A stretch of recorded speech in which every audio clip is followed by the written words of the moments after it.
Movie के starting में हमें एलिमेंट सिटी को दिखाया जाता है। यहाँ सभी एलिमेंट साथ में रहते थे, जैसे हवा, पानी और बहुत सारे एलिमेंट। एक दिन एलिमेंट सिटी में एक फायर कपल आते हैं जिनका नाम बर्नी और शिंडर था। बर्नी और शिंडर को एलिमेंट सिटी में रहने की परमिशन तो मिल जाती है, लेकिन इन्हें यहाँ बहुत सारे प्रॉब्लम को फेस करना पड़ता है। यहाँ कोई भी एलिमेंट बर्नी और शिंडर से दोस्ती नहीं करते, क्योंकि फायर एलिमेंट बाकी सभी एलिमेंट के लिए खतरा था। और जब ये दोनों बस में सफर कर रहे थे, तब एक वाटर एलिमेंट का थोड़ा सा वाटर शिंडर के ऊपर गिर जाता है, जिससे उसकी एक आंख बुझ जाती है, क्योंकि फायर और वाटर एक दूसरे के अपोजिट होते हैं। बर्नी जल्दी से अपनी वाइफ शिंडर को एक लकड़ी का टुकड़ा खिलाता है, जिसे खाने के बाद शिंडर की आंख ठीक हो जाती है। अब बर्नी और शिंडर एलिमेंट सिटी में रहने के लिए घर ढूंढते हैं और एक एक करके बहुत सारे एलिमेंट के घर जाते हैं और उनसे रहने के लिए मदद मांगते हैं। लेकिन कोई भी एलिमेंट एक फायर एलिमेंट कपल के साथ नहीं रहना चाहता था, इसलिए बर्नी और शिंडर को रहने के लिए घर नहीं मिलता। घर न मिलने से बर्नी और शिंडर काफी सैड थे और तभी उन्हें एक पुराना खंडर सा घर दिखता है, जिसमें कोई भी नहीं रहता था। बर्नी और शिंडर उस टूटे फूटे घर की मरम्मत करके उसमें रहने का फैसला करते हैं, क्योंकि इनके पास यहाँ रहने के अलावा और कोई ऑप्शन नहीं था। कुछ दिन बाद शिंडर और बर्नी की एक प्यारी सी बेटी जन्म लेती है, जिसका नाम ये एम्बर रखते हैं। एम्बर के होने से बर्नी और शिंडर काफी ज्यादा खुश थे। बर्नी अपने साथ लाए ब्लू फ्लेम को अपने नए घर में जला देता है और अपनी बेटी से उस ब्लू फ्लेम की हमेशा हिफाजत करने के लिए बोलता है, क्योंकि फायर एलिमेंट के लिए ब्लू फ्लेम एक पवित्र चीज थी, जिससे फायर एलिमेंट को ताकत मिलती थी। समय के साथ एम्बर बड़ी हो रही थी और बर्नी और शिंडर मिलकर अपने नए घर में एक शॉप खोल लेते हैं, जिसमें वो फायर एलिमेंट के खाने का सामान बेचते थे। दरअसल अब धीरे धीरे बहुत सारे फायर एलिमेंट सिटी में रहने के लिए आ गए थे और बर्नी और शिंडर की शॉप से खाने का सामान खरीदा करते थे। अब एम्बर भी बड़ी हो गई थी और शॉप में अपने पेरेंट्स की मदद करती थी, क्योंकि एम्बर के पेरेंट्स अब बूढ़े हो गए थे और उसे काम करने में काफी प्रॉब्लम होती थी। एम्बर बहुत गुस्सैल थी, जो बात बात पे गुस्सा हो जाती थी, इसलिए एम्बर के डैड उसके शॉप को खुद चलाने का परमिशन नहीं देते थे, क्योंकि एम्बर अपने गुस्से की वजह से सब कुछ बर्बाद कर सकती थी। एम्बर के डैड अभी काफी अच्छे से काम कर रहे थे और वो एम्बर को फास्ट डिलीवरी के लिए चैलेंज करते हैं। एम्बर भी अपने डैड के चैलेंज को एक्सेप्ट कर लेती है और फास्ट फूड डिलीवरी करने की कोशिश करती है। एम्बर जब अपनी शॉप पर होती है तो कस्टमर की अजीब तरह के ऑर्डर को सुनकर गुस्से में ब्लास्ट हो जाती है, जिससे वहाँ रखा सामान जल जाता है और इनका बहुत नुकसान हो जाता है। एम्बर के डैड उसे अपने गुस्से पर काबू रखना सिखाते हैं, इसलिए एम्बर जब अगले दिन शॉप पर आती है तो वो अपने दिमाग को शांत रखकर काम करने की कोशिश करती है। लेकिन आज भी वो शॉप में आने वाले कस्टमर को हैंडल नहीं कर पाती और गुस्सा आने पर बेसमेंट में चली जाती है, ताकि उसके गुस्से से शॉप को कोई नुकसान न हो। बेसमेंट में आकर जब एम्बर अपने गुस्से को रिलीज करती है तो उसकी वजह से वहाँ लगा पाइपलाइन फट जाता है और इसकी वजह से बेसमेंट में पानी भरने लगता है। ये देखकर एम्बर काफी ज्यादा परेशान हो जाती है और उस पाइप को ठीक करने लगती है। यहाँ पाइपलाइन के पानी के साथ ही वेड नाम का एक वाटर एलिमेंट बेसमेंट में आ जाता है, जो देखता है कि वहाँ लगा पाइपलाइन काफी ज्यादा पुराना है, जिससे एलिमेंट सिटी को खतरा हो सकता है। तो वेड इस सारी गड़बड़ी का फाइल तैयार करके अपने बड़े ऑफिसर से कंप्लेन करने का फैसला करता है, क्योंकि वेड खुद भी एलिमेंट सिटी का मेंटेनेंस ऑफिसर था। अब एम्बर किसी भी तरह वेड को फाइल सबमिट करने से रोकना चाहती थी, क्योंकि अगर एक बार वो फाइल एलिमेंट सिटी के बड़े ऑफिसर तक चला गया तो एलिमेंट सिटी की सेफ्टी देखते हुए उस जगह को बंद कर दिया जाएगा और एम्बर से उसका घर छीन लिया जाएगा। अब वेड को रोकने के लिए एम्बर उसका पीछा करने लगती है, जिसके दौरान उसे काफी मुश्किलों का सामना करना पड़ता है, क्योंकि जब वेड का पीछा करते हुए एम्बर मेट्रो में जाती है तो मेट्रो में मौजूद बाकी के एलिमेंट्स को एम्बर से खतरा था। एम्बर किसी तरह सभी मुश्किलों का सामना करके वेड को रोकने की कोशिश करती है, लेकिन फिर भी जब वेड एम्बर की बात नहीं सुनता तो एम्बर पेट्रोल की मदद से खुद को एक मॉन्स्टर में बदलकर वेड को डराने की कोशिश करती है, लेकिन इसका भी कोई फायदा नहीं होता और वेड अपने सीनियर ऑफिसर को वो फाइल सबमिट कर देता है। एम्बर ये देखकर बहुत ज्यादा उदास हो जाती है, क्योंकि अब जल्दी एम्बर की फैमिली से उसका घर छीनने वाला था और एम्बर खुद को इन सब का जिम्मेदार मान रही थी। वेड जब एम्बर को रोते हुए देखता है तो उसे समझ आता है कि एम्बर ये सब सिर्फ अपने घर को बचाने के लिए कर रही थी, इसलिए अब वेड भी एम्बर की मदद करने के लिए रेडी हो जाता है। वेड एम्बर को अपने सीनियर ऑफिसर के पास ले जाता है, जहाँ पर वो सीनियर ऑफिसर से वो चालान ना करने के लिए रिक्वेस्ट करता है। इनके बार बार रिक्वेस्ट करने के बाद भी वो ऑफिसर इन पर ध्यान नहीं देता, जिसकी वजह से एम्बर को काफी तेज गुस्सा आ जाता है और इस बार भी एम्बर खुद को कंट्रोल नहीं कर पाती और वहाँ ब्लास्ट हो जाती है, जिससे ऑफिसर गुस्सा हो जाता है और वो चालान को आगे भेज देता है। ये देखकर एम्बर बहुत उदास हो जाती है और अब वापस से अपने घर आती है तो देखती है कि सारे कस्टमर वापस जा चुके हैं। बेसमेंट में एम्बर के पेरेंट्स किसी तरह उस पाइपलाइन को फिक्स करके सब कुछ पहले जैसा करना चाहते थे। अपने पेरेंट्स से एम्बर को पता चलता है कि अगर उनसे ये घर छीन जाएगा तो फिर उनका भी वजूद मिट जाएगा, क्योंकि एम्बर के पेरेंट्स हमेशा से एलिमेंट सिटी में नहीं रहते थे, बल्कि एक ऐसी जगह पर रहते थे जहाँ पर उनकी तरफ बहुत सारे फायर एलिमेंट रहते थे और उन सभी के पास खुद का ब्लू फ्लेम था। फायर एलिमेंट साथ में काफी ज्यादा खुश थे, लेकिन एक दिन एक बहुत बड़ा तूफान आया जिसने सब कुछ बर्बाद कर दिया। लेकिन एम्बर के डैड ने किसी तरह अपने ब्लू फ्लेम को बचा लिया और उनके बच्चों को कभी भी इन प्रॉब्लम्स को फेस ना ना करना पड़े, इसलिए वो एलिमेंट सिटी में रहने के लिए चले आए। अब कुछ भी करके एम्बर को अपना घर बचाना था, इसलिए वो अगले दिन वापस से वेड से मिलती है और उससे मदद मांगती है।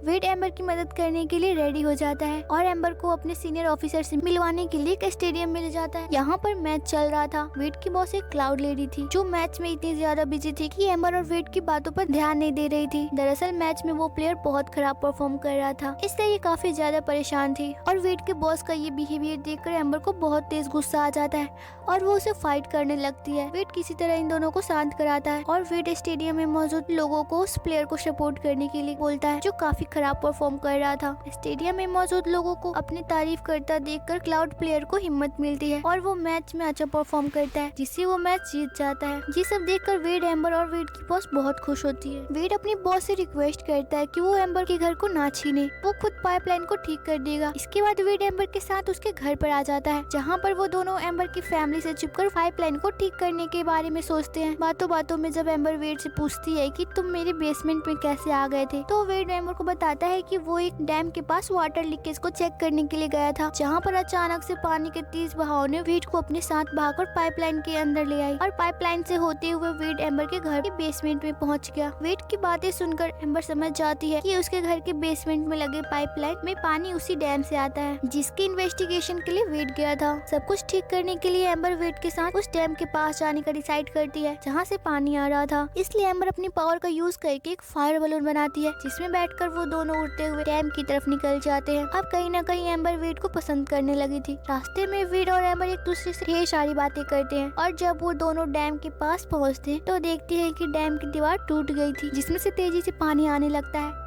एम्बर देखती है कि डैम से निकलने वाले पानी तेजी से उनके फायर टाउन की तरफ बढ़ रहा है, तो अपने पेरेंट्स और फायर टाउन के लोगों को बचाने के लिए वेड के साथ मिलकर किसी तरह बड़ी मुश्किल से डैम का दीवार ठीक कर देती है, जिससे आने वाला पानी रुक जाता है। ये देखकर एम्बर और वेड बहुत खुश होते हैं क्योंकि उन दोनों ने मिलकर इस प्रॉब्लम को सॉल्व कर लिया था। वेड एम्बर से वापस से अगले दिन मिलने के लिए कहता है, जिस पर एम्बर भी राजी हो जाती है। अब एम्बर जब अपने घर वापस आती है तो वो शॉप में बड़ी शांति से काम करती है और शॉप के कस्टमर के साथ भी काफी अच्छे से डील करती है। एम्बर के इस बदले हुए बिहेवियर को देखकर उसके पेरेंट्स पूरी तरह से हैरान थे। 3 बजने पर एम्बर वेड के बुलाए हुए जगह पर चली जाती है, जहाँ पर दोनों साथ में खूब एंजॉय करते हैं। अब एम्बर और वेड रोज रोज एक दूसरे से मिलने लगे थे और वेड एम्बर को अपने साथ एलिमेंट सिटी घुमाने के लिए जाता है, जिसके दौरान वो साथ में मूवी भी देखने जाते थे और बहुत मस्ती करते थे। अब वेड को जब पता चलता है कि डैम की जिस दीवार को उन्होंने सीमेंट की बोरी से वाटर फ्लो को रोका था वो कमजोर पड़ने लगा है, तो वेड छुपकर किसी तरह एम्बर के घर पहुंच जाता है और एम्बर को सारी बात बताता है कि डैम से लीकेज हो रहा है। वेड और एम्बर आपस में बात कर ही रहे थे कि तभी वहाँ पर एम्बर के डैड आ जाते हैं, जो एक वाटर एलिमेंट को अपने घर पर देखकर बिल्कुल भी खुश नहीं थे, क्योंकि जब वो एलिमेंट सिटी में नए नए आए थे तो वाटर एलिमेंट ने उनके साथ काफी बुरा बिहेव किया था। वेड एम्बर के डैड से झूठ बोल देता है कि वो फूड इंस्पेक्टर है जो उसके शॉप के फूड को टेस्ट करने के लिए आया है। वेड का ये झूठ उसी के लिए प्रॉब्लम बन जाता है, क्योंकि उसे ना चाहते हुए भी फायर एलिमेंट का फूड खाना पड़ता है, जिससे उसे काफी मुश्किलों का सामना करना पड़ता है। एम्बर अपने डैड की तरफ से वेड को सॉरी बोलती है